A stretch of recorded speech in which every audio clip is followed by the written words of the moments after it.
C'est une tragédie familiale particulièrement poignante que je vous propose dans ce nouveau dossier Carl Zéro. En septembre 1998, Olivier Pierson, militaire de carrière, longe la Meuse au volant de sa voiture. À l'arrière, ses deux enfants, Sven et Romy. Et là, c'est l'accident. La voiture va faire une embardée et finir sa course dans la rivière. Et alors que le conducteur parvient à s'extraire, ses enfants, eux, vont rester coincés et sombrer avec le véhicule. Quand on a vu que la voiture avait longé le rail de sécurité pendant plus de 30 mètres, qu'il n'y avait pas une seule trace de frein sur la route, qu'il n'y avait rien, on s'est dit, bon, il les a noyés en foutant la voiture dans l'eau. Seulement voilà, la mère de Sven et Romy ne croit pas à cette version. Elle porte plainte. Quand Pierson échoue au détecteur de mensonges, il craque et passe directement aux aveux. Mais là, retournement de situation, il refuse de signer et clame son innocence. Condamné en première instance, acquitté en appel, l'affaire ne cesse de rebondir. Pourquoi la mère n'a-t-elle pas cru à l'accident? Pourquoi le père, Olivier Pierson, a-t-il avoué avant de se rétracter? Présumé coupable, Olivier Pierson, c'est tout de suite sur RMC Découverte.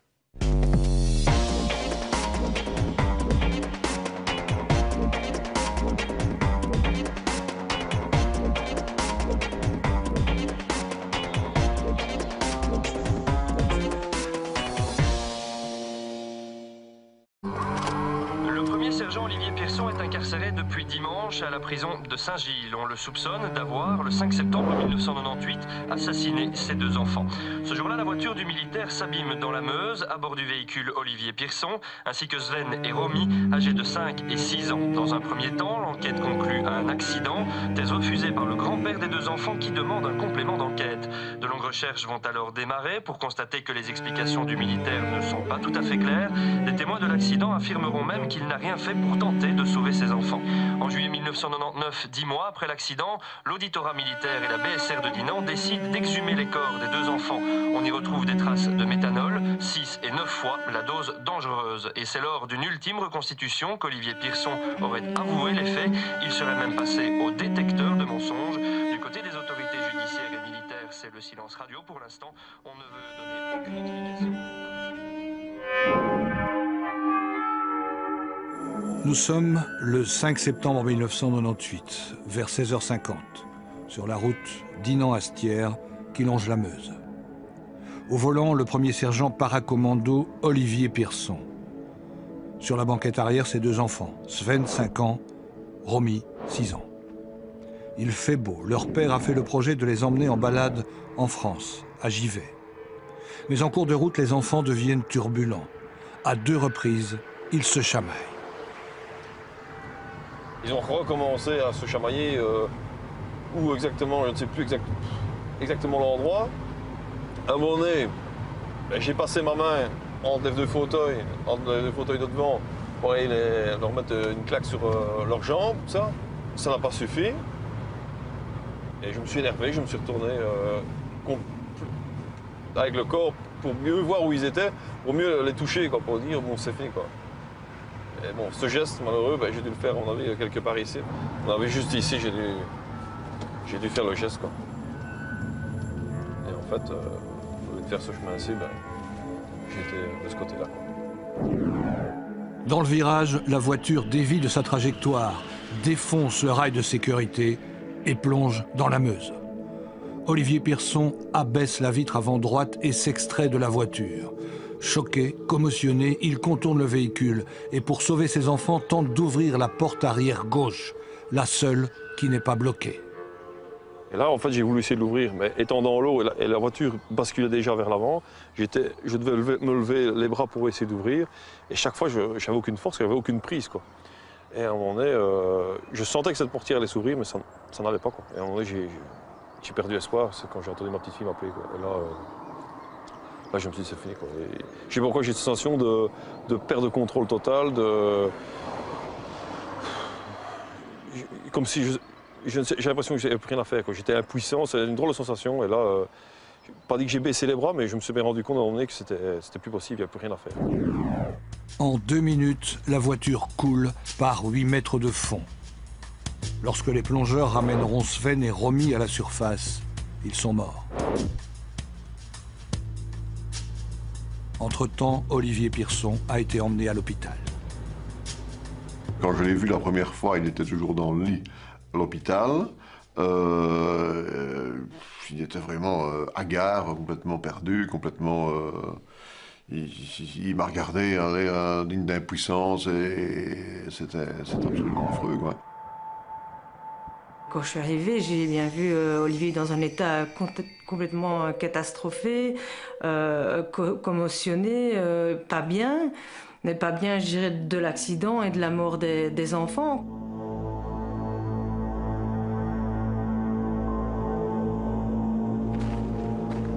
À l'époque, pour la justice et les médias, la noyade des 2 enfants est un tragique accident. L'affaire aurait pu en rester là, mais la belle famille d'Olivier Pierson n'accepte pas cette version. Son beau-père, Pierre Moreau, son épouse Ariane, avec laquelle il est en instance de divorce, sont persuadés que le sergent est un assassin. J'avais pu constater que les traces de peinture s'étalaient sur une trentaine de mètres. J'ai vu ça, j'ai dit, mais enfin, c'est pas possible.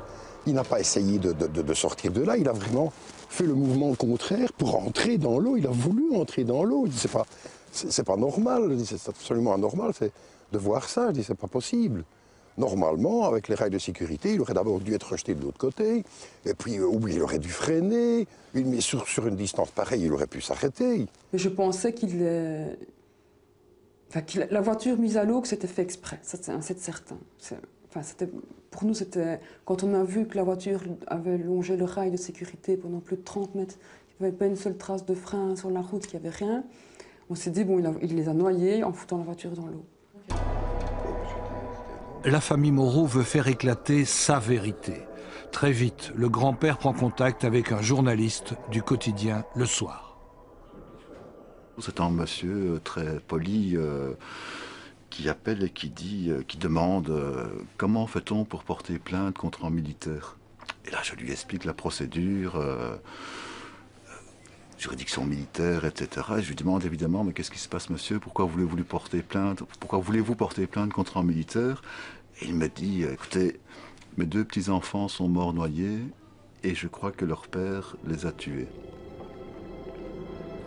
La famille Moreau dépose donc plainte contre Olivier Pierson devant la justice militaire, seule compétente lorsqu'un soldat est en cause.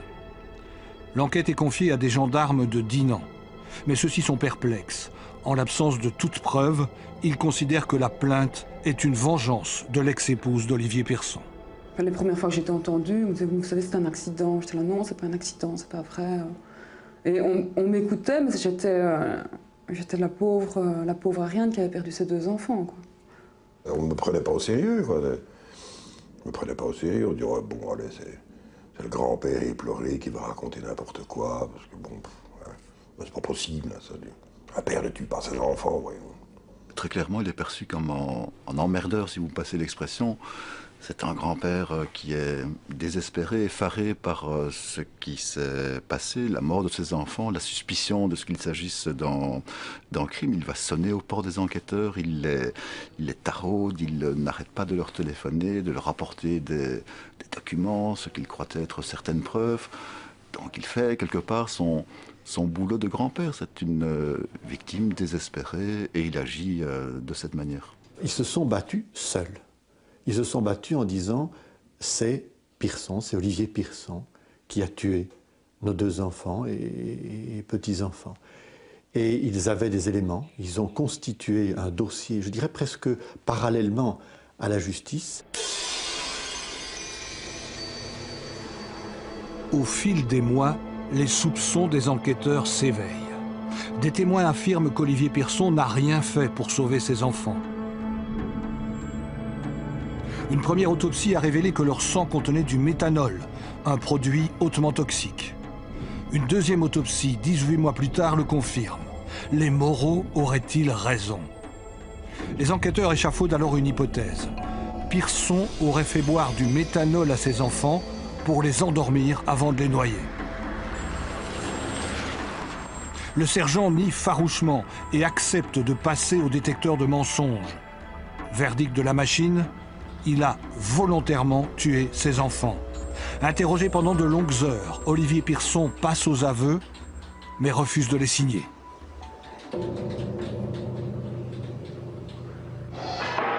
Bonsoir. Un ancien paracommando de Flawin a été inculpé et placé sous mandat d'arrêt par la justice militaire. Ceci pour l'assassinat présumé de ses 2 enfants. Sacha Daout. Les faits remontent au mois de septembre 1998. Une voiture effectue une embardée et va... Avec l'arrestation, le banal fait divers se transforme en un sordide infanticide. Pour l'ensemble de la presse, pas de doute, Olivier Pierson est coupable. Accident tragique conclut l'enquête, une thèse refusée très vite par les grands-parents maternels. Ce n'est pas la presse, ce n'est pas un journal qui arrête un suspect. On rend compte d'une situation factuelle qui se produit, qui est de la responsabilité de ceux qui l'ont prononcé, en l'occurrence la justice militaire.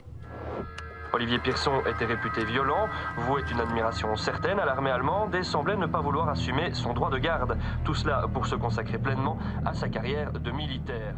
Et le grand choc, je dirais, c'est surtout de découvrir à quel point ça avait pu, parce que c'était à ça qu'on pensait d'abord, à quel point ça avait pu être minutieusement préparé. On parlait déjà à ce moment-là, très tôt, d'une barrière qui s'était affaissée, et le fait qu'on ait tapé cette barrière-là avait peut-être pu être calculé. Ça paraissait vraiment terriblement machiavélique. J'avais vraiment l'impression, le premier jour, de mettre les pieds dans quelque chose de diaboliquement préparé. Olivier Pierson, premier sergent à Flawin, est incarcéré depuis 2 semaines pour l'assassinat présumé de ses 2 enfants. Et on reparle aujourd'hui de faits commis en 93 lors d'une mission en Somalie. Sven et Romy, décédés en 98 dans les eaux de la Meuse. Quelques photos des enfants, mais aussi de leur père, paracommando. Des photos prises lors d'une mission en Somalie en 93, des photos qui relancent aujourd'hui le débat. J'ai montré les fameuses photos de Somalie, donc de mon ex-mari qui pose sur un enfant noir par terre, menotté dans le dos. Je les ai sortis aussi au moment du divorce, pour montrer que c'était quelqu'un de violent, que c'était quelqu'un qui n'avait pas de respect pour la vie humaine. Donc s'il n'avait pas de respect pour la vie humaine, on voit sur cette photo, il pouvait très bien frapper. Et j'ai voulu prouver comme ça sa violence avec ces photos, puisque c'était tout ce que j'avais. Le choc des photos impressionne, mais parfois les images sont trompeuses. Sur ce cliché sous le pied d'Olivier Pierson, il ne s'agit pas d'un enfant, mais d'un combattant adulte appartenant à la guérilla somalienne. Oui, en fait, c'est vrai que cette photo, on voit avec un détenu, un prisonnier au sol, qui n'est pas un enfant, comme c'était dit, une petite fille qu'on l'a tuée, c'est un homme, un adulte. Ils ont des jupes, là-bas ils ont des jupes, c'est comme ça. C'est vrai qu'ils ont l'air mecs, il a l'air petit et mec, ils sont tous comme ça. Mais bon, le type, juste avant, il nous avait tiré dessus, quoi. Remettons cette photo dans son contexte. Les éléments dans lesquels se trouvait le chef Pierson, qui était sergent à l'époque, le sergent Pierson à l'époque, sont tombés sous le feu pendant une opération de ratissage en Somalie. La section dans laquelle il était a réagi, donc c'est ce qu'on appelle une réaction sous le feu. Tout s'est bien passé, il n'y a pas eu de perte, il y a même eu un prisonnier à la clé de cette action. Et au moment où le taux d'adrénaline de ce groupe a baissé, mais qu'est-ce qu'on a fait? On a fait une photo souvenir. C'est pas malin, c'est pas bien, c'est un fait. C'est aussi pas prudent, parce que d'autres photos comme ça dans d'autres familles sortent, même 10 ans encore après, dans des procédures de divorce, pour me dire, regardez comment il était méchant. Mais on le sort de son contexte, c'est le poids des mots et le choc des images, et on essaye de faire passer comme ça l'image de l'autre qui est tout à fait le monstre, qu'on ne supporte plus dans le ménage. C'est loin d'être raciste, et je dis c'est loin d'être un grand guerrier. Il était très proche des gens, il distribuait des t-shirts, de la nourriture, etc. C'est pas du tout un méchant paracommando dans ce sens-là. Ça a été le grand paradoxe de ce début d'affaire. Il y a forcément 2 parties qui s'affrontaient, on le sait, la famille Moreau et la famille Pierson. On a très vite compris que c'était 2 familles qui avaient des problèmes entre elles. Je veux que ce soit jugé, maintenant c'est reconnu. Je veux dire, on a des preuves essentielles, on a le méthanol, les enfants ont été exhumés pour exhumer des enfants, refaire des analyses, etc. C'est grave, quoi. La famille Moreau, dès le début de l'affaire, communiquait. Le premier jour, quand on a pris des contacts avec la famille Moreau, ça n'a posé aucun souci. La famille Moreau nous a reçus, nous a ouvert des albums de famille, nous a parlé longuement de la personnalité d'Olivier Pierson, et c'était évidemment très négatif. Il a toujours dit qu'il me tuerait, il a toujours dit qu'il me flanquerait à l'eau. J'ai dit, écoute, à ce moment-là, nous allons déposer plainte pour assassinat. On avait ce son de cloche-là, on n'avait que cette version-là pour se forger une opinion. Vous avez un paracommando qui est entraîné dans des situations toutes les plus compliquées et qui ne savent pas sortir deux bébés de 20 kilos, enfin deux petites 20 kilos, c'est pas normal. Hein. Et paradoxalement, et c'était là tout le problème, c'est que la famille Pierson, la famille d'Olivier Pierson, au début, ne nous répondait pas. L'avocat d'Olivier Pierson ne faisait pas de commentaires. Quant aux parents d'Olivier Pierson, ils nous ont contactés par téléphone. Ils estiment leur fils innocent, c'est un soldat, mais non violent. Reste qu'Olivier Pierson est incarcéré depuis une semaine à la prison de Saint-Gilles. Et on a beau dire ce qu'on veut, quand un reportage qui dure 1 minute 45, passe pendant 1 minute 35 les aspects négatifs de la personnalité de l'accusé, en l'occurrence Olivier Pierson, et se termine en 10 secondes par un commentaire off qui est de dire du côté de la famille d'Olivier Pierson, on réfute ces accusations de racisme, de violence, de rejet de ses enfants, et on ne fait aucun autre commentaire. La sentence de l'opinion publique, elle est toujours terriblement négative, et c'est ce qui a fait beaucoup de tort, je pense, à Olivier Pierson au début de l'affaire. Il faut bien admettre qu'au départ de l'affaire, nous avions un avocat à Namur qui ne s'est jamais occupé de rien, qui n'a absolument rien fait, mais qui par contre disait « Attention, on ne peut pas parler à la presse, on ne dit rien à la presse ». Ça, nous avons eu grand tort, parce qu'à ce moment-là, si nous avions pu dire « Attention, non, il n'est pas tout à fait comme ça », ou montrer d'autres photos, enfin des choses comme ça, je crois que les gens auraient pu faire la part des choses. On ne voulait pas avoir mon point de vue. C'est vraiment un petit peu plus tard que certaines personnes ont pris des contacts. Et alors les petites gouttelettes d'eau que nous on amenait, qui étaient tout à fait différentes et posées, je veux dire, les gens ont commencé un petit peu à réfléchir. Le problème, c'est que les dégâts, ils étaient faits, quoi. Parce que on casse tellement une image, c'est difficile de la reconstruire, quoi. Premier jour du procès d'Olivier Pierson devant le Conseil de guerre. Olivier Pierson qui est accusé d'avoir noyé ses 2 enfants, des faits qu'il nie en bloc. Détecteur de métaux et renforcement de la sécurité aux portes du Conseil de guerre permanent de Bruxelles. Visage crispé. Dans quelques secondes, Olivier Pierson, premier sergent, fera son entrée dans la salle d'audience. Première apparition d'Olivier Pierson, accusé de double infanticide. Devant le Conseil de guerre, la cause paraît déjà perdue pour Olivier Pierson. De nombreux magazines et journaux ont donné de lui l'image de la brute épaisse, capable, donc coupable, d'avoir tué ses enfants. Ses nouveaux avocats, maîtres Heutendal et Kennes, savent qu'ils partent avec un handicap énorme. Il ne faut pas croire que les juges ne lisent pas la presse ou ne regardent pas les journaux télévisés. Et ils sont consciemment ou inconsciemment influencés par le climat ambiant. On en aura d'ailleurs quelques preuves tangibles dans ce procès. Asseyez-vous, mesdames, messieurs. L'audience est ouverte. Le procès débute par un propos du président qui nous a évidemment énormément interpellés. Le président du Conseil de guerre dit en tout cas, ce n'est pas un dossier ragoûtant. Pourquoi dire ça? Alors évidemment, tout le monde aura une interprétation différente. Moi, je ne veux pas interpréter les propos d'un président, mais nous, on l'a perçu comme étant, voilà, il nous dit déjà qu'il a une conviction. Et il dit ça en regardant notre client. Et la conviction, on va devoir le convaincre qu'on a raison, que notre client est innocent. On n'est pas là simplement pour faire un procès normal, on est là pour renverser une conviction qui est déjà établie, comme c'était le cas dans le chef des enquêteurs.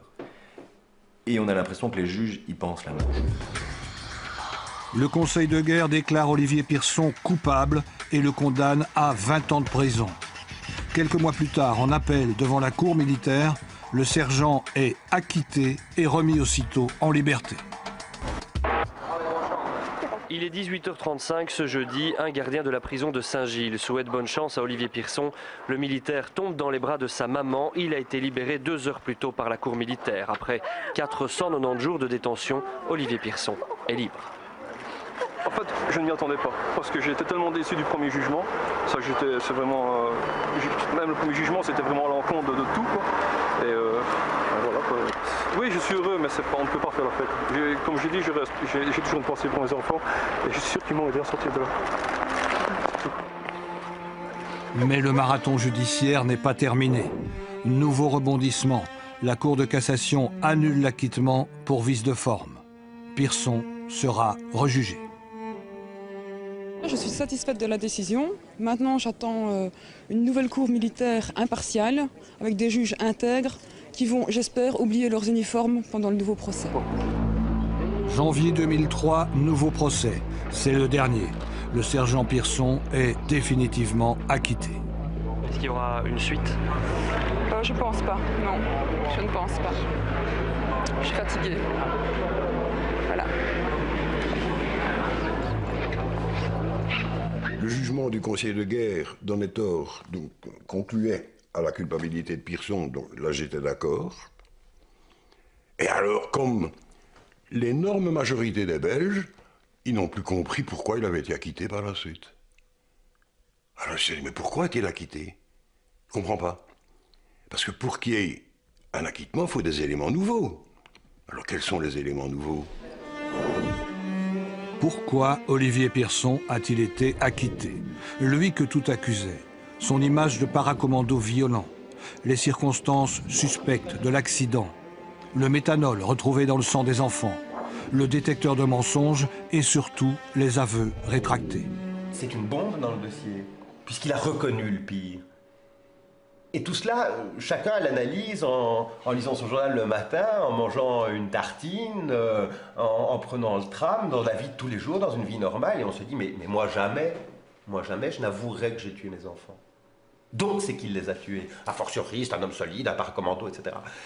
Et c'est là l'immense faille du dossier, c'est que moi je suis convaincu que la torture, peu importe qu'on la qualifie en droit, comme cela elle existe, et qu'à tout moment, on peut déstructurer tellement quelqu'un que plus rien n'a d'importance, il faut simplement qu'un processus s'arrête. Ça s'appelle du désespoir, ça s'appelle du découragement.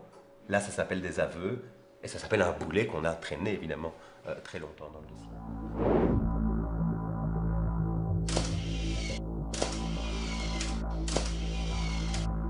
Sa défense a induit l'idée qu'il aurait été victime d'un acharnement des enquêteurs, d'un acharnement des médias, que ses aveux lui auraient été extorqués au moyen de tortures psychologiques, voire même physiques.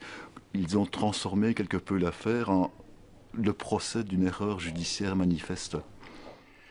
Vous pouvez me croire, on peut me torturer, jamais j'en avouerai un crime aussi odieux si je ne l'ai pas commis. Et je suppose que tout le monde ici est de mon avis. On n'avoue pas un crime qu'on n'a pas commis. Nous ne sommes plus au Moyen-Âge. La question n'existe plus. Nous sommes bien d'accord?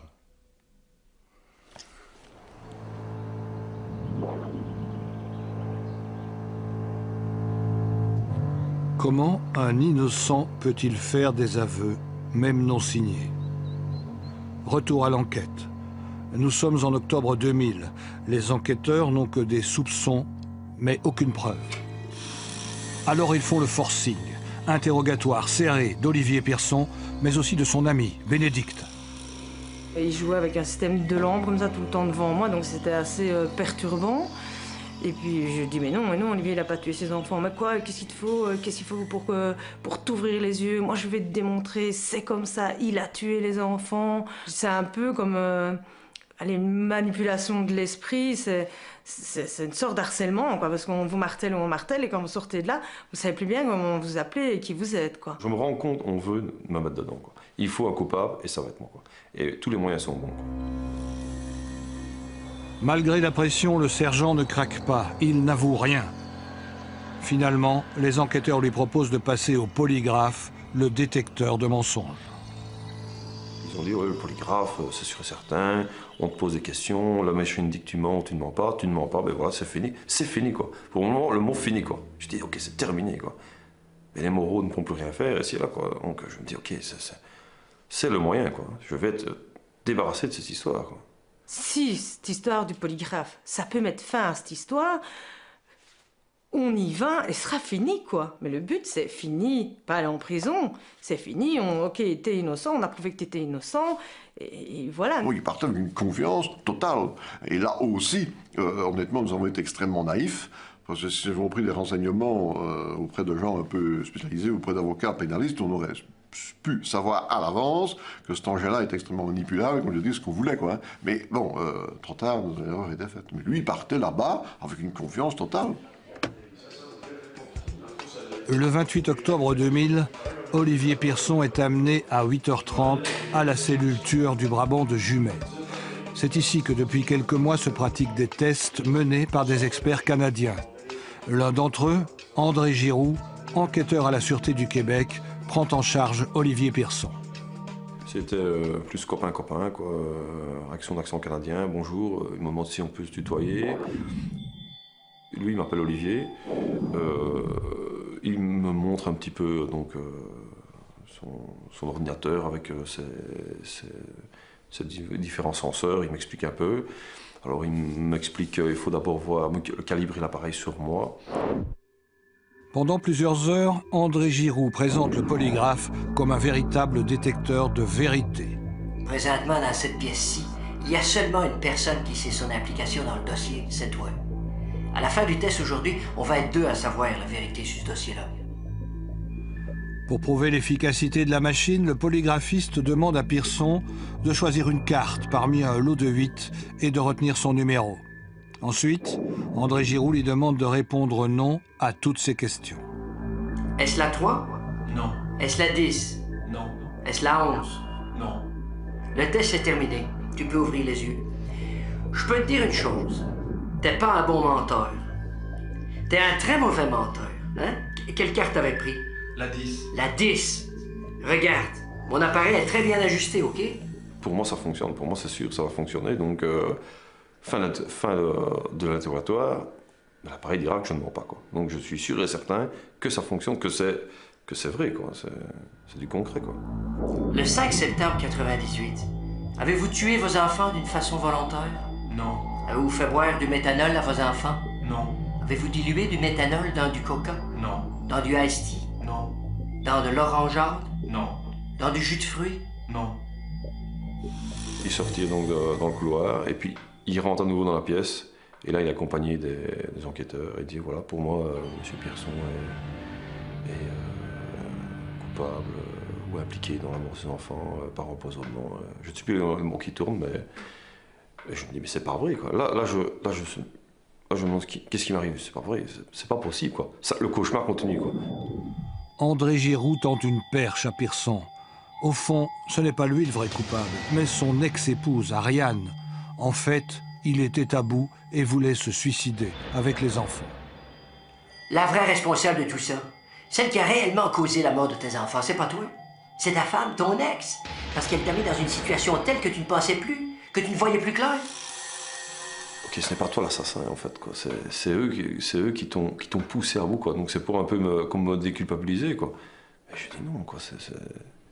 Et il insiste toujours sur ce scénario, quoi. Sur ce scénario qu'on m'a poussé à bout, que j'en ai eu marre, que j'ai voulu me jeter dans la Meuse avec mes enfants. Et je dis non, ce n'est pas vrai, quoi. L'expertise du polygraphe sera rejetée aussi bien par le Conseil de guerre que par la Cour militaire. Pour des raisons de forme, mais aussi parce que l'expert de la défense, Pierre Philippot, professeur de psychologie à l'UCL, a pu convaincre les juges du manque de fiabilité du détecteur de mensonges. Les études scientifiques montrent que la fiabilité de ce genre d'instrument est très très limitée en termes de permettre d'établir ce qui est véridique de ce qui ne l'est pas. Donc je crois que là c'est à prendre avec beaucoup de précautions et surtout savoir que les données du polygraphe elles-mêmes ne permettent en aucun cas de déterminer si une personne précise ment ou dit la vérité. Au mieux, on pourrait avancer, et encore les études ne sont pas assez avancées à mon sens à ce sujet-là, on pourrait avancer qu'une personne ment avec 30 ou 50 ou 60% de chance de certitude, mais on ne peut jamais dire si elle dit la vérité ou si elle ment. Ça par contre, c'est une certitude. Concernant mon sentiment dans le test que j'ai effectué avec M. Pierson, eh bien, c'est tout simplement un sentiment de polygraphiste. Que monsieur, les chartes polygraphiques, les graphiques que j'ai obtenus cette journée-là, étaient à l'effet que monsieur ne disait pas la vérité. Nous avons pris cette sorte de gourou homo en disant, mais voilà, on vous interroge en audience publique. Vous avez dit que notre client mentait. Vous avez déposé aux pièces de la procédure une sorte de pseudo-rapport de 3 lignes où vous dites il ne répond pas à la vérité à des questions pertinentes. Et puis, il y a un graphique avec des courbes qui sont les courbes de perception sensorielle. Nous vous demandons de nous dire où et à quelle question répondent les courbes dont vous induisez le mensonge. Et c'est un silence abyssal qui nous a répondu. Autrement dit, c'est un truc, c'est de la manipulation et elle est très bas de gamme, si vous me permettez l'expression. On avait presque l'impression d'assister à ce procès à un moment donné à une scène de téléachat. Je l'ai souvent dit, l'image a fait sourire, mais c'était vraiment ça. Il n'a pas pu expliquer pourquoi Olivier Pierson était coupable, il est venu expliquer pourquoi son système était fiable. Cette manière d'obtenir la vérité n'a finalement convaincu personne. Scientifiquement, personne n'a rien compris, et judiciairement, personne n'a rien appris.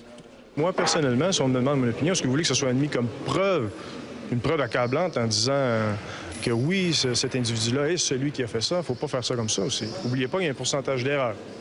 Et la personne, il y a seulement une façon de marcher sur l'eau, hein, c'est de savoir où sont situées les pierres. J'ai pas cette prétention-là. André Giroux le reconnaît donc, le polygraphe n'est pas fiable à 100%. Pourquoi alors l'a-t-il fait croire à Olivier Pierson?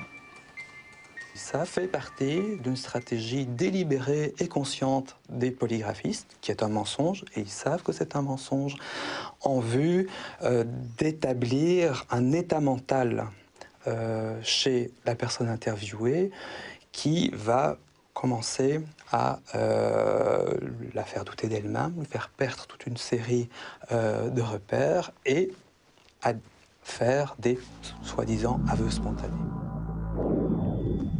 À l'issue du test, Olivier Pierson est immédiatement privé de liberté et emmené à l'auditorat militaire pour un interrogatoire plus musclé.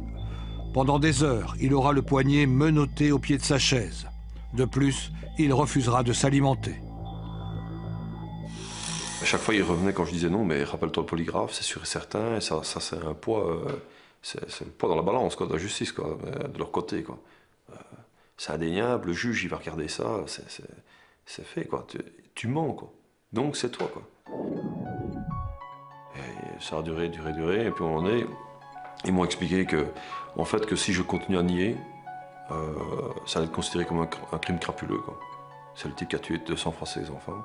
Parce que tu vois, ici, quand tu vas être condamné, parce que tu es condamné, tu vas prendre 20 ans, tu ne verras plus jamais ta famille, ils ne te verront plus jamais, ils vont te laisser tout seul, parce qu'ils ne comprendront jamais ton geste. Tandis qu'en expliquant que tu as été poussé à bout par les moraux, que tu as fait ça, ben, à un moment donné, ils comprendront et ils viendront te revoir. Et comme ben, ce qui me restait, c'était ma famille à l'extérieur, mon ami, mon père, et là, ben, j'ai dit ok, quoi.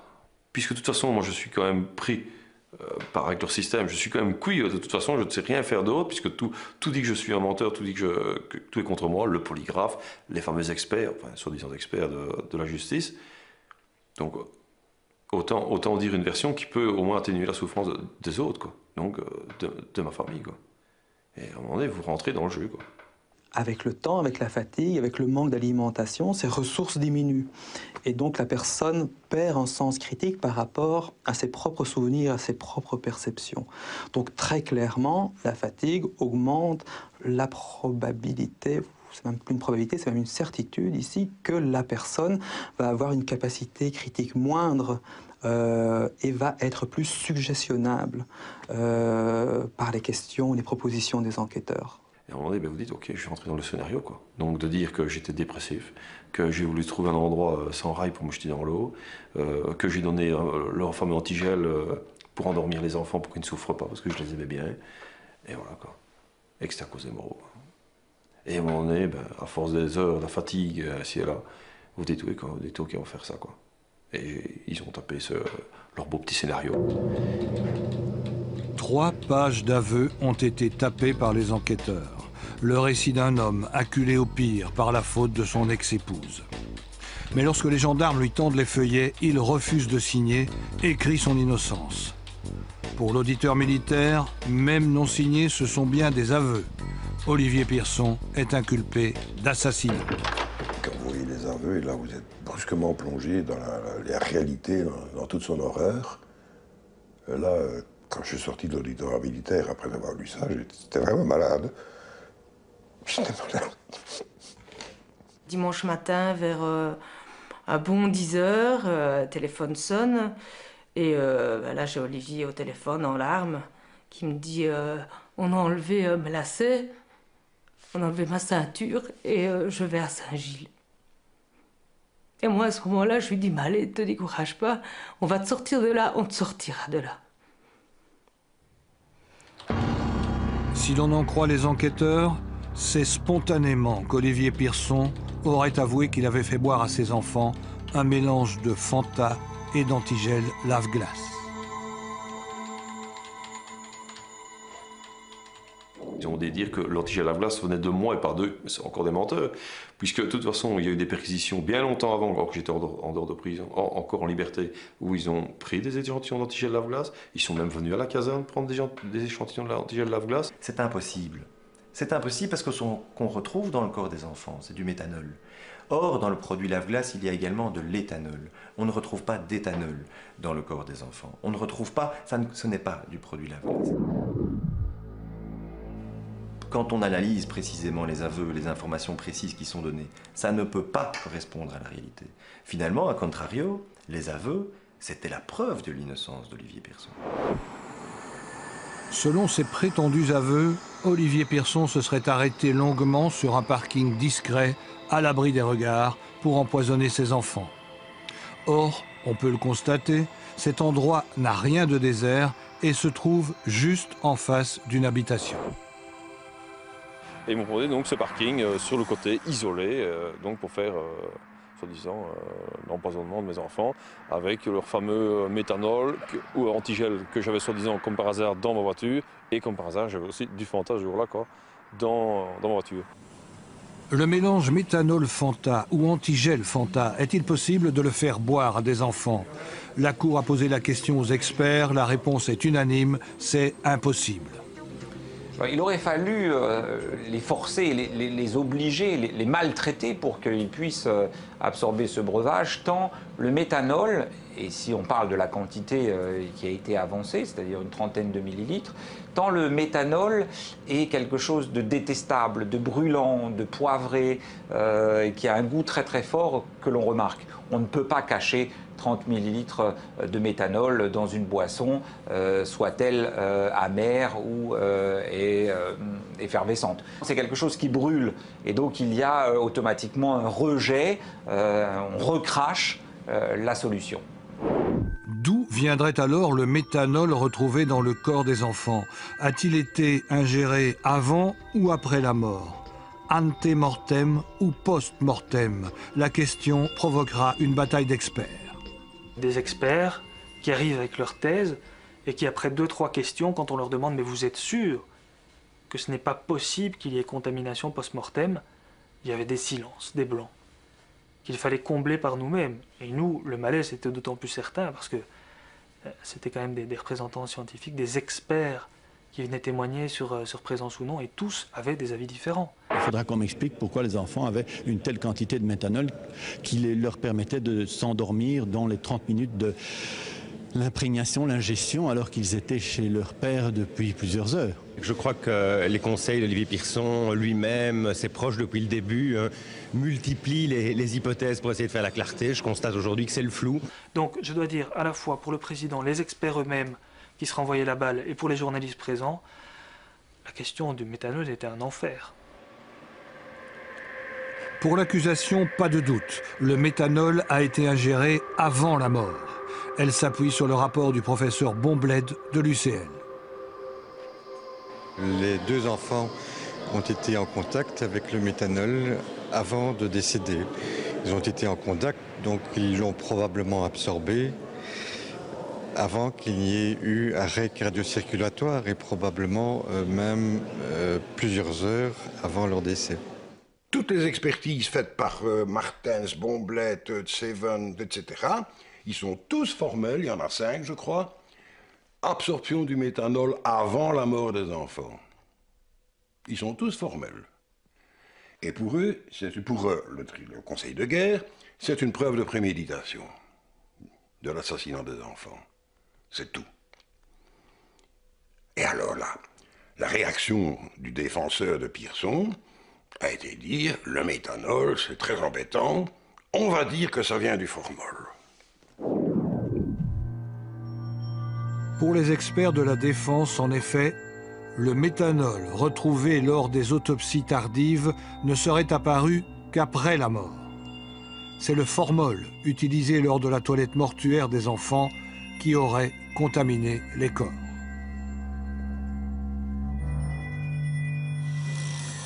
L'utilisation de formol est probablement l'explication la plus scientifiquement acceptable pour documenter la présence de méthanol dans le sang des enfants. C'est quelque chose de courant. Le méthanol est très utilisé en thanatopraxie, c'est-à-dire en science de conservation des corps, et c'est quelque chose de terriblement banal. Et cette molécule diffuse.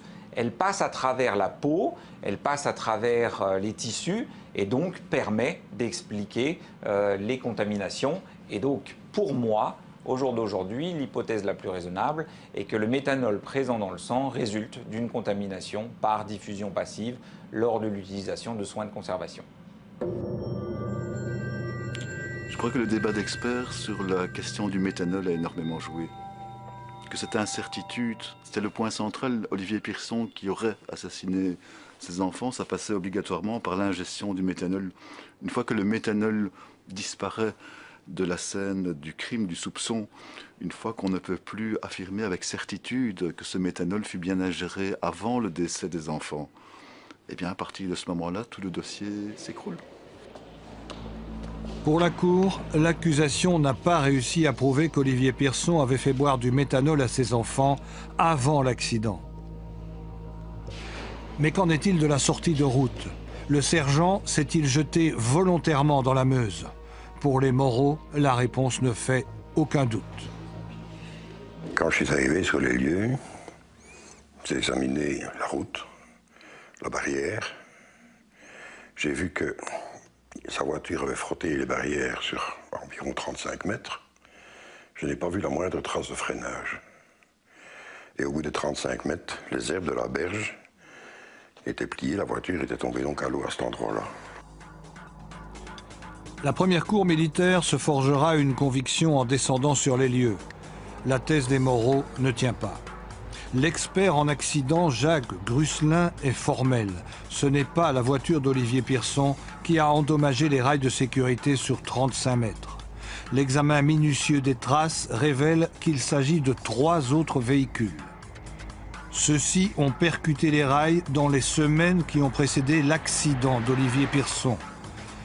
À l'aide d'un logiciel, les experts ont reconstitué l'accident tel qu'il s'est réellement déroulé.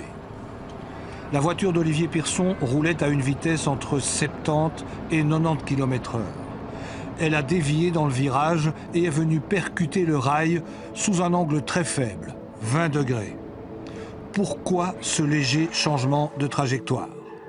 Olivier Pierson déclare qu'il s'était retourné pour calmer ses enfants qui se chamaillaient.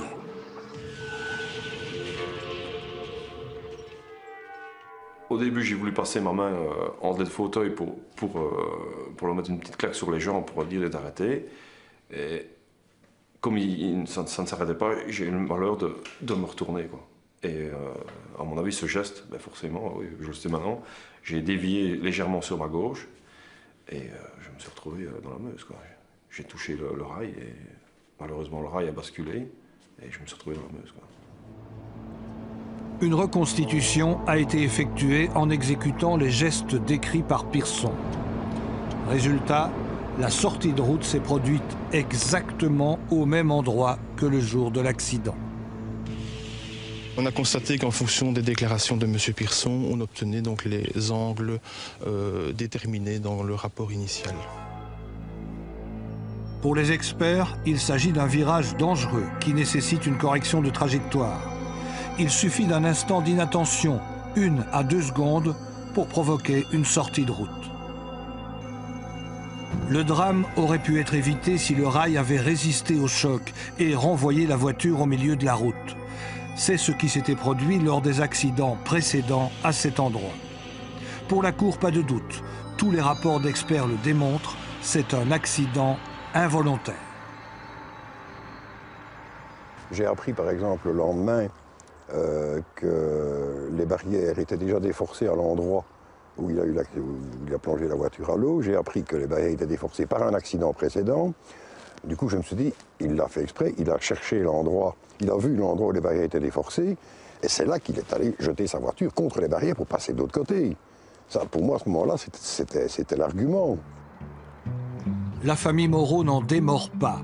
Selon l'accusation, Olivier Pierson aurait pu repérer les lieux quelques semaines auparavant, au cours d'un entraînement de paracommando. À cette occasion, il aurait pu constater que les rails étaient endommagés. Ben, en fait, j'ai eu un entraînement en Meuse, donc 1000 mètres Meuse, qui s'est déroulé ici, donc près de Godine. Donc, c'est déroulé entre le petit clocher qu'on voit là et plus ou moins la maison au Orange. On a fait 1000 mètres en Meuse.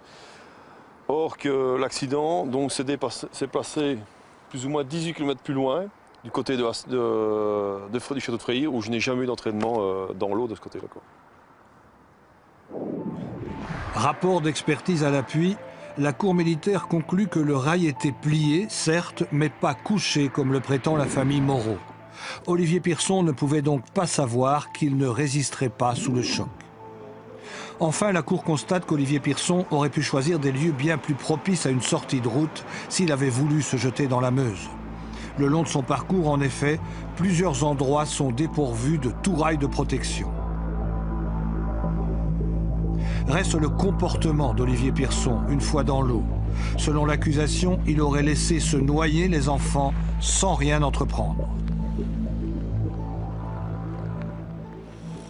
C'est inexplicable. Allez, n'importe qui plonge pour aller les chercher. Enfin, je sais pas.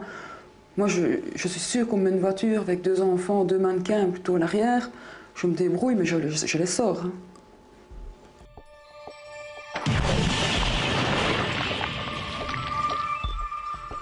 Olivier Pierson aurait-il pu sauver ses enfants de la noyade? Un expert en sauvetage, Rick Vorelst, viendra éclairer la cour. Un véhicule qui tombe à l'eau, sur les 4 roues, se comporte comme un bateau, donc ça flotte. Et le temps de flotter dépend surtout des dommages à la carrosserie. Si la carrosserie n'est pas abîmée, la voiture peut flotter 1, 2, même 3 minutes. Ce qui était le cas ici avec la voiture de M. Pierson. Ce qui est le cas ici, et j'estime que la voiture a au moins flotté 1 à 2 minutes. Et ça a été prouvé par des témoins et par M. Pierson lui-même, qui a dit qu'il est sorti du véhicule et qu'il a nagé de l'autre côté et qui a essayé d'ouvrir la porte, ce qui prend un certain laps de temps. Et c'est une fois dehors, donc j'ai basculé vers l'avant. Une fois que j'étais, à mon avis, le fait d'avoir de l'eau un peu fraîche, je me dis les enfants, quoi. Je me dis les enfants. Seulement, le verrouillage central s'était bloqué, c'était verrouillé. Après, ils ont démontré que la voiture, en touchant l'eau, s'est pliée et que le verrouillage s'était enclenché et les portières s'étaient coincées. Mais je savais que j'avais une défectuosité de la porte arrière gauche. Donc je me dis, le seul endroit où je sais ouvrir une porte, c'est celle-là, quoi. Donc j'ai fait le tour de l'auto en m'agrippant à elle. Et quand j'ai voulu arriver à la hauteur de la porte arrière, j'ai essayé de l'ouvrir, quoi. Mais évidemment, dans l'eau, je n'avais pas d'appui, quoi. Alors j'essayais de m'appuyer avec l'auto, mais à chaque fois que je tirais, je sentais que cette porte allait s'ouvrir, mais chaque fois, je lâchais, quoi. Il est dans l'eau, il n'a pas d'appui. Et il doit mettre ses bras au-dessus de sa tête. Il ne peut actionner, il ne peut faire aucune action sur la porte parce qu'il ne sait pas prendre appui avec ses pieds pour ouvrir la porte. Il faut déjà une force... De l'extérieur, je vous dis, c'est impossible. De l'intérieur, il faut déjà une grande force.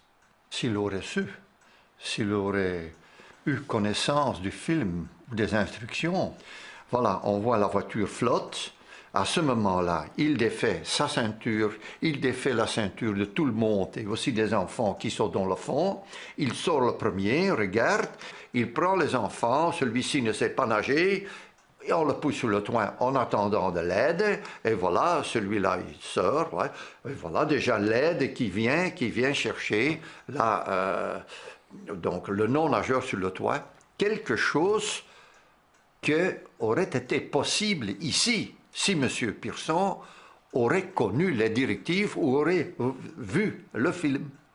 Est-ce qu'on a des cours comme ceux-là chez les paras? Bah, il n'y a pas de cours comme ça chez les paras, c'est un cours spécialisé. Mais l'accusation produit des témoins à charge. Arrivés sur les lieux après l'accident, ils affirment qu'Olivier Pierson n'a rien tenté pour sauver ses enfants. Je suis passé en voiture devant le lieu de l'accident et j'ai vu une voiture flotter sur l'eau avec un homme à côté dans l'eau. J'ai garé ma voiture le long de la route et j'ai couru voir ce qui se passait. La voiture avait entre-temps commencé à sombrer. L'homme flottait à la surface de l'eau, il ne disait rien, il ne faisait rien. Tous les témoins sont arrivés sur la berge 1 à 2 minutes après l'accident. En fait, ils n'ont pas vu Olivier Pierson s'extraire du véhicule par la vitre et contourner la voiture pour tenter d'ouvrir la porte arrière. Pour la cour, ils sont arrivés trop tard pour assister à la tentative de sauvetage décrite par Pierson. Comme je dis, tout est confus, mais je sais que quand je suis encore de l'auto, je vois des gens qui m'appellent et je dis enfant, quoi. Et je sais qu'à un moment donné, j'entends parler néerlandais, quoi. Et je dis kinderen, quoi. Je dis kinderen, quoi. Entre-temps, un monsieur belge était arrivé. Et l'homme qui se trouvait dans l'eau a crié quelque chose en direction du bord. Et le monsieur qui se trouvait avec moi a dit qu'il parlait d'un enfant. Dès qu'il a vu des gens sur la berge, Olivier Pierson a signalé immédiatement la présence d'enfants dans la voiture. Selon la cour, ce seul fait contredit la thèse de l'assassinat. La preuve, l'horloge de la voiture s'est arrêtée sous le choc à 16h54. 2 minutes plus tard, un appel enregistré par le service de secours fait état de 2 enfants dans le véhicule. Aucun témoin n'ayant vu Sven et Romy, seul Olivier Pierson a pu donner cette information. Très vite, la voiture sombre dans la Meuse par 8 mètres de fond. Pierson dérive alors vers l'île de Monia. Ça, je ne me l'explique pas aussi. Je ne sais pas d'être paniqué ou désorienté, je ne sais pas. Mais j'étais de l'autre côté. Enfin bon, la rive opposée, comme on dit, c'était là, quoi. Les secouristes vont récupérer Olivier Pierson accroché à une branche. Selon eux, il est manifestement en état de choc. J'ai demandé où étaient mes enfants. On m'a dit qu'on s'en occupait d'eux. Et alors je dis, je veux, je sais plus ce que j'ai dit, je suppose que j'ai demandé pour les voir ou attendre. Et le médecin urgentiste m'a dit, non, vous dégagez d'ici. En fait, parce que j'étais pas loin d'hypothermie, parce que je commençais à trembler ici là. Enfin, c'est vrai que j'avais très froid. Et donc il a dit, non, vous le dégagez, quoi. Sa première réaction a été de s'enquérir du sort de ses enfants. Je n'ai rien su lui répondre à ce moment-là, puisque les plongeurs étaient toujours à l'œuvre pour essayer de sortir les 2 petites victimes de la voiture. En rentrant à l'hôpital, c'est moi-même qui lui ai annoncé le décès de ses enfants. Et effectivement, à ce moment-là, il s'est effondré en larmes. Pour la cour, l'attitude d'Olivier Pierson, les circonstances de l'accident, tout plaît dans sa faveur. Reste une question, le mobile. Pourquoi le sergent aurait-il voulu tuer ses enfants? Dès le début de l'affaire, son ex-belle-famille a dressé de lui un portrait sans nuance. Il serait devenu agressif et violent à la suite de ses séjours en Somalie et au Rwanda. Des missions périlleuses au cours desquelles Olivier Pierson a côtoyé la mort de près et même un génocide. Quand il est rentré, comme s'il avait un mur devant lui au point de vue sentiment. Il n'avait vraiment plus de respect, plus rien, quoi. Et là, il a commencé à être plus violent, il a voulu me quitter, etc. Enfin, c'est la première fois qu'il a voulu me quitter en rentrant de Rwanda, je pense. Vraiment un mur, devenu insensible. C'est pas le cas. Oui, forcément, vous ne pouvez pas revenir et dire « Ok, c'était vraiment bien beau, tout s'est bien passé ». Non, forcément, il y a des choses qui m'ont marqué, que je ne saurais pas enlever de mon esprit. Et que je me souviens, mais de là à être marqué, et à en devenir violent, névrosé, c'est complètement faux. C'est complètement faux.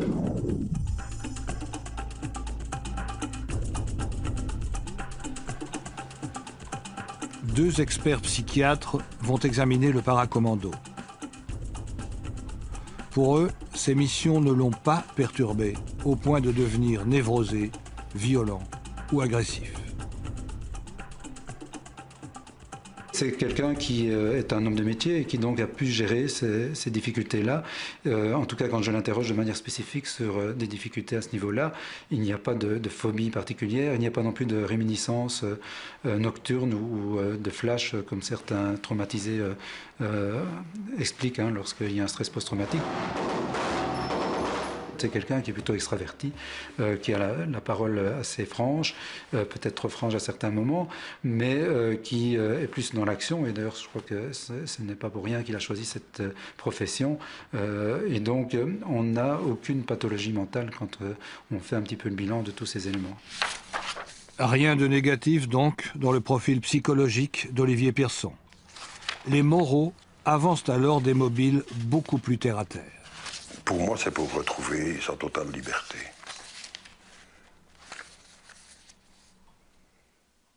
Plus aucune obligation vis-à-vis d'Ariane. Il voulait couper les ponts d'une façon radicale, totale et définitive. Moi, je l'ai suivi, comme je vous disais tout à l'heure, dans son processus de divorce. Quand il venait chez moi, il me parlait des enfants. Il me disait les cadeaux qu'il avait achetés pour eux. Il me disait le programme qu'il avait fait le week-end quand il avait les enfants à sa charge. Encore, juste avant son départ, il avait bien parlé d'aller faire une promenade, etc., et qu'il voulait les prendre. Moi, je l'ai vu à la Saint-Nicolas ici avec ses enfants. Pour moi, son comportement était le comportement normal d'un père, bien sûr, dans un contexte de divorce. Il y avait aussi le fait qu'il devait payer une pension alimentaire pour les enfants. Et qu'il a d'ailleurs déclaré à 2 de ses collègues qu'il en avait marre de payer 13 000 francs par mois pour les enfants, et que si ça continuerait, il les flinguerait. La phrase qui a été dite, c'est vrai qu'elle est très dure, mais seulement sur le chef Pierson l'a dite sur un moment, donc il faut la repasser dans un contexte, sur le fait qu'il était énervé, qu'on parlait de sa situation, de ma situation, et comment je veux dire... Sous l'énervement, il a dit cette phrase-là, mais il faut bien la repasser dans le contexte. L'incident s'est passé juste au-dessus de mon bureau, donc on en a rediscuté avec les copains. C'était tout un petit groupe là, de gens qui avaient des problèmes familiaux. Et c'est vrai que vraisemblablement, il se montait un peu le bourrichon. Et connaissant aussi le caractère d'Olivier Pierson, il en a rajouté une couche. Est-ce qu'il s'agissait de ses enfants? C'est pas clair. Mais vous savez, si vous entendez mes gaillards, le colonel est mort 350 fois par jour, les épouses 20 fois, les enfants parfois même quand il les énerve, surtout quand ils sont un peu plus grands. Ça fait partie parfois aussi des côtés un peu tonitruants de répondre, d'avoir le dernier mot à une situation. Moi, je l'avais perçu comme ça. On adorait les enfants, ils étaient super bien accueillis chez nous, dans ma famille. Chez mon ami Bénédicte, ils ont déjà été chez mes beaux-parents, donc actuels. C'était une ferme en plus, ils ont déjà été chez nous. Ils étaient super bien accueillis, ils adoraient ça, et on adorait les avoir avec nous. Donc de m'en débarrasser pour retrouver ma liberté. Si c'est le cas, je me serais pas remis avec quelqu'un et je n'aurais pas à nouveau un enfant maintenant. Je serais parti seul, quoi. Donc c'est n'importe quoi. Reste la thèse du coup de folie provoqué par les tracasseries du divorce et la pression de sa belle famille. Le suicide collectif, un mobile qui avait la faveur des enquêteurs. Quand les enquêteurs m'ont présenté cette thèse, j'ai tout de suite dit que moi je l'avais vu avant qu'il n'était pas suicidaire pour moi, puisqu'il revenait de vacances, il était reposé, il filait le parfait amour, pour tout apparemment allait bien. Quand je regarde aussi l'expertise psychiatrique, on vous signale qu'il avait des projets, des choses qui faisaient qu'on ne le voyait pas suicidaire. Dans sa biographie, on n'a pas d'éléments psychologiques où il aurait demandé de l'aide, où il aurait dû prendre des médicaments. Donc il n'y a vraiment pas chez lui de grandes failles ni d'idéation suicidaire. Quand je l'interroge à ce niveau-là, il n'y a pas d'antécédent en tout cas. Le premier but, c'était que le divorce se termine, et puis qu'on habite ensemble, et qu'on reçoive les enfants ensemble, et puis quand tout, se serait installé, que tout le monde aurait trouvé sa place, le projet, c'était d'agrandir la famille tout doucement, quoi. Mais en intégrant Sven et Romy, ils faisaient partie intégrante de notre vie, quoi.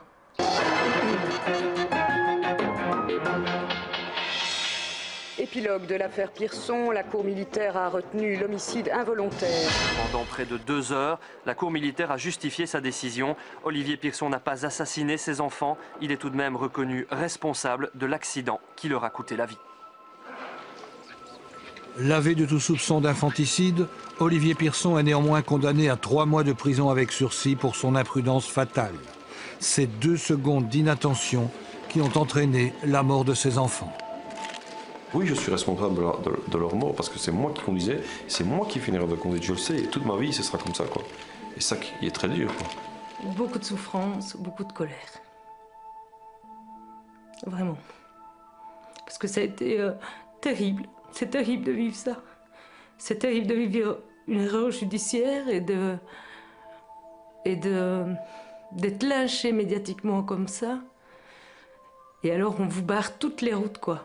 Personne n'essaye de vous aider, personne. Pourquoi tant de souffrance, quoi? Je me dis, pourquoi avoir vécu tout ça, quoi? Ça servait à quoi, qui était le but de tous ces gens qui ont voulu nous détruire, quoi. Je dis, tout ce que je vois, c'est que j'aurais bien voulu forcément ne pas avoir cet accident, et j'aurais bien voulu que mon fils ici actuel ait toujours son frère et sa sœur, quoi. Il y a plein de gens qui ont souffert de tout ça, quoi. Mes parents, mes neveux. C'est pas évident d'expliquer à des enfants l'erreur judiciaire, quoi. Et nous, on a été confrontés à tout ça, quoi. C'est comme je dis, quoi. Enfin, en plus, comme je dis, perdre ses enfants, c'est quelque chose. Il y a vraiment des gens qui ont perdu un enfant dans d'autres conditions qui peut ça. C'est comme en fait quelque chose qui meurt en vous. Je sais pas comment expliquer. En fait, on vous prend comme si on vous prenait quelque chose à l'intérieur et c'est vide, quoi. Je sais pas comment expliquer ça. Quelque chose qui est mort en vous. Et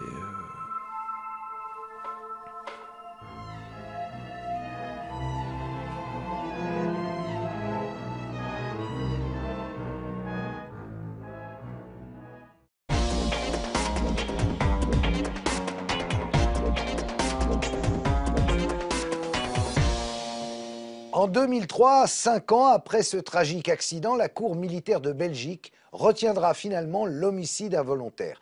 Olivier Pierson obtiendra même une indemnisation pour détention préventive inopérante. À bientôt pour de nouveaux dossiers Carl Zéro sur RMC Découverte.